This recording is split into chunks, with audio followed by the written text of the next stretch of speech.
রাধে রাধে বন্ধুরা, আপনাদের সকলকে স্বাগত জানাই রাধারানী হ্যান্ডওয়ার্ক চ্যানেলে। আজ আপনাদের শেখাবো ক্রুশের মাধ্যমে কিভাবে ঠাকুর বসানোর আসন বানানো যায়। তার জন্য ভিডিওটিকে স্কিপ না করে দেখতে থাকুন। এটিকে আপনারা টেবিল ম্যাট, থালপোশ বা রুম ডেকোরেশনের জন্য ব্যবহার করতে পারবেন। যদি আমাদের ভিডিও আপনাদের ভালো লেগে থাকে তাহলে অবশ্যই ভিডিওটিকে লাইক, শেয়ার করবেন এবং চ্যানেলটিকে সাবস্ক্রাইব করবেন।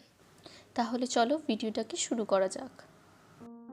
আসন বোনার জন্য নিয়ে নিয়েছি সাদা এবং কমলা রঙের উল, সাথে কাটার এবং সাথে নিয়েছি 2.5 mm এর ক্রুশ।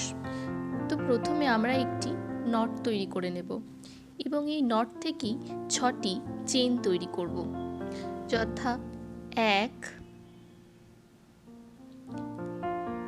2 3 4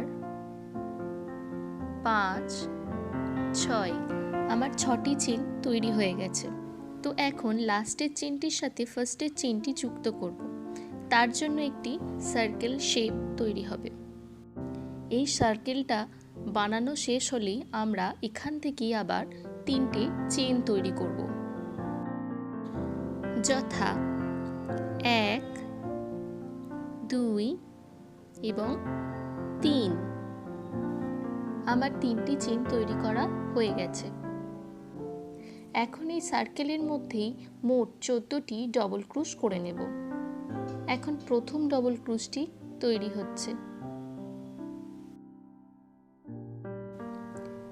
এবার দ্বিতীয় ডবল ক্রুশটি তৈরি হচ্ছে। এবার তৃতীয় ডবল ক্রুশটি তৈরি হচ্ছে। তো 14টি ডবল ক্রুশের জন্য 14টি স্পেস তৈরি হবে। এইভাবেই বাকি ডবল ক্রুশগুলো আমরা করে নেব। আমার মোট 14টি ডবল ক্রুশ করা শেষ হয়ে গেছে। এখন আমি এটাকে যুক্ত করে দেব। যুক্ত করে সেকেন্ড রোয়ে যাওয়ার জন্য আমাকে আবার 3টে চেইন তৈরি করতে হবে, যথা 1 2 3। 3টে চেইন তৈরি করা হয়ে গেছে। আগের রোয়ে মোট 14টি স্পেস তৈরি হয়েছিল।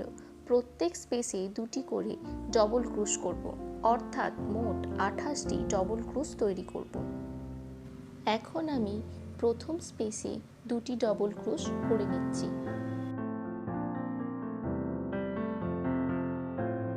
প্রথম স্পেসে ডবল ক্রুশটি আমার শেষ হলো। এখন আমি দ্বিতীয় স্পেসে 2টি ডবল ক্রুশ করে নিচ্ছি।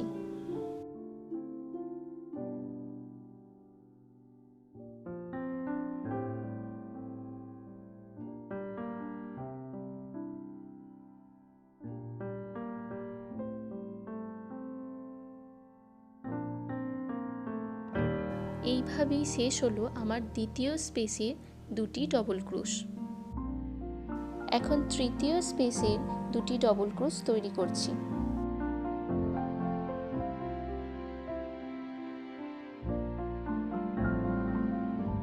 একইভাবে তৃতীয় স্পেসের 2টি ডবল ক্রুশ করা শেষ হলো।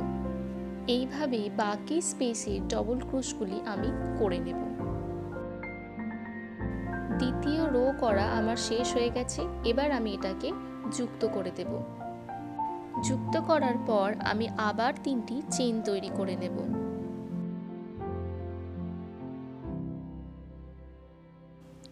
যথা 1 2 3। 3টি চেইন আমার তৈরি করা হয়ে গেছে। এবার প্রথম স্পেসে আমি একটি ডবল ক্রুশ, তারপরের স্পেসে 2টি ডবল ক্রুশ, তারপরের স্পেসে একটি ডবল ক্রুশ, এইভাবে 2টো 1টা 2টো 1টা করে মোট আমরা 36টি ডবল ক্রুশ তৈরি করব। এই স্পেসটাতে আমরা 2টি ডবল ক্রুশ করে নিচ্ছি।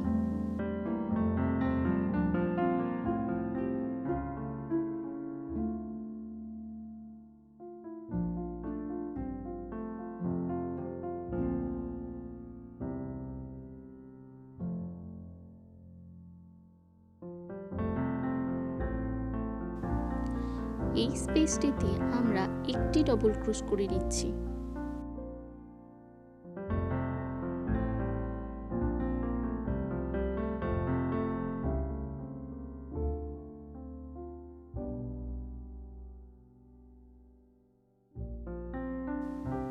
এই স্পেসটিতে আমরা দুটি ডবল ক্রোশ করে নিচ্ছি।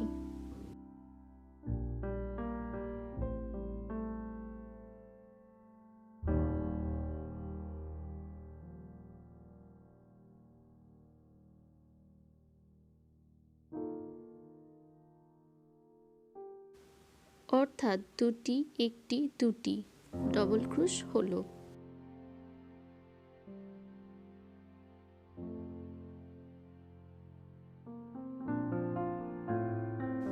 তো এইভাবেই থার্ড রোটি আমরা কমপ্লিট করব। এখন আমার তৃতীয় রোটি শেষ হয়ে গেছে। এখন এটাকে আমি যুক্ত করে দেব এবং তারপর আমি আবার তিনটে চেইন তৈরি করে নেব, যথা 1 2 3। তিনটে চেইন তৈরি করা আমার হয়ে গেছে। এবার চতুর্থ রোয়ের প্রথম স্পেসে দুটি ডবল ক্রোশ, তারপরে স্পেসে একটি ডবল ক্রোশ, তারপরে স্পেসে একটি ডবল ক্রোশ, তারপরে স্পেসে দুটি ডবল ক্রোশ, তারপরে 1, তারপর আবার 1, তারপর 2, তারপর আবার 1, আবার 1, তারপর 2। এইভাবে ঠিক সিরিজটা হবে। মোট 48টি ডবল ক্রোশ তৈরি করতে হবে। দেখো, এখন আমরা সেকেন্ড স্পেসে একটি ডবল ক্রোশ করে নিচ্ছি।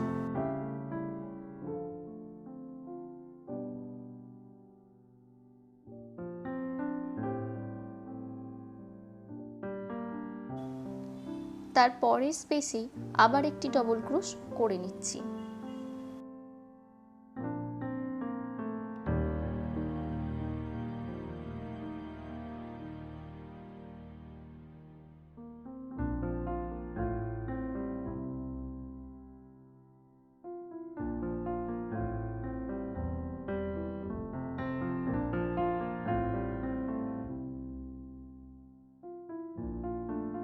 তো দেখো, ফোর্থ স্পেসে দুটি ডবল ক্রোশ আমার শেষ হলো। দেখো, এবার হচ্ছে 1, তারপর 2, তারপর 1, তারপর আবার 2। এইভাবেই বাকি সিরিজটা কমপ্লিট করে নেব। আমার মোট 48টি ডবল ক্রোশ করা শেষ হয়ে গেছে।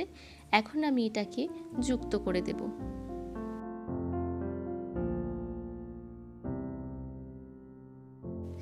এবার আমরা উলটিকে কেটে দেব। এখন ধারগুলিতে পাফ তৈরি করব। তো তার জন্য এই সাদা উলটি নিয়ে নিয়েছি, যাতে একটি নট তৈরি করে নিয়েছি এবং এই নটটিকে যুক্ত করব ফোর্থ রোয়ের সাথে। প্রথমে একটি চেইন করে নেব। এই যে চেইনটি আমার তৈরি হলো একটি। এবার ওই স্থানেই আমি একটি সিঙ্গেল ক্রোশ করব।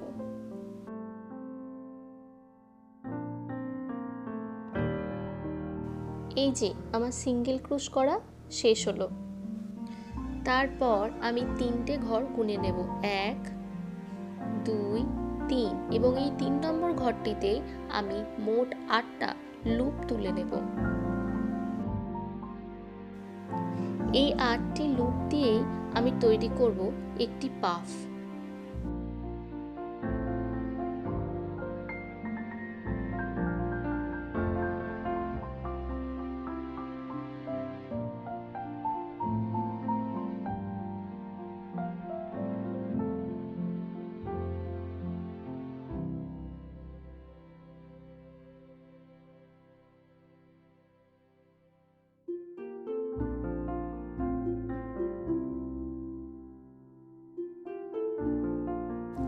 এবার আমার মোট 8টি লুপ তোলা হয়ে গেছে। এখন একটি করে লুপ তুলে দুটি করে ঘর ছেড়ে দেব। আবার একটি লুপ তুলে আবার দুটি ঘর ছেড়ে দেব। এইভাবে আমি একটি করে লুপ তুলে বাকিগুলিকে ছাড়তে থাকবো।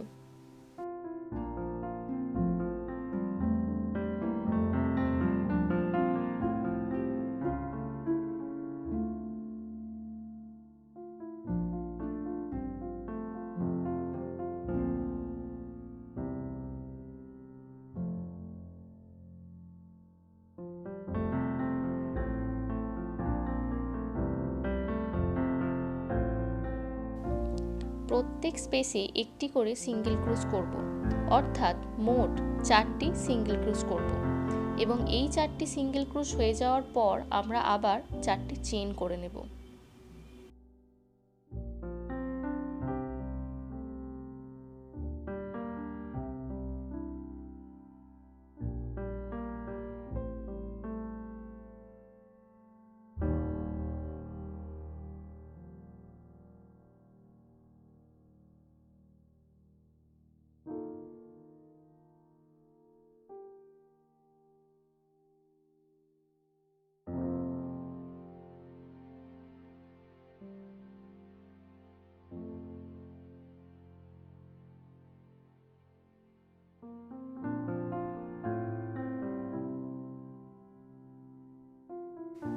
এবার আমরা 4টি চেইন করে নিচ্ছি, যথা 1 2 3 4।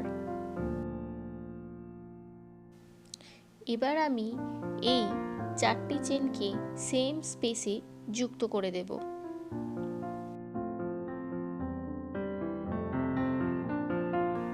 আবার আমি প্রত্যেক স্পেসে একটি করে সিঙ্গেল ক্রোশ করব, অর্থাৎ মোট 4টি সিঙ্গেল ক্রোশ করব। তো বন্ধুরা, আমাদের ভিডিও যদি আপনাদের ভালো লেগে থাকে তাহলে অবশ্যই কমেন্ট বক্সে একটি কমেন্ট করে জানাবেন যে ভিডিওটি কেমন হয়েছে। আপনারা যদি ক্রোশের অন্য কোনো জিনিস বানানো দেখতে চান তাও আপনারা কমেন্ট করে জানাতে পারেন।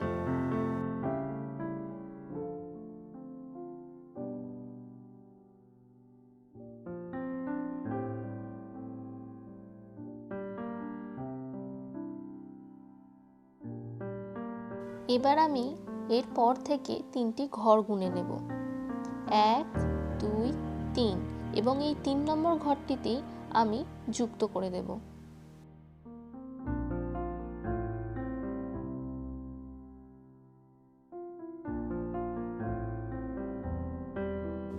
ঠিক এইভাবে আমি বাকি পাফগুলিকে তৈরি করে নেব।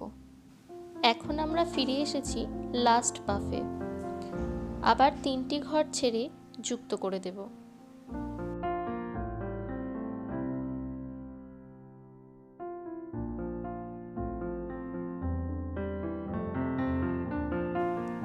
যুক্ত করা হয়ে গেলে সুতোটিকে আমরা কেটে নেব এবং তারপর ডেকোরেট করার জন্য পুঁথিগুলিকে লাগিয়ে নেব।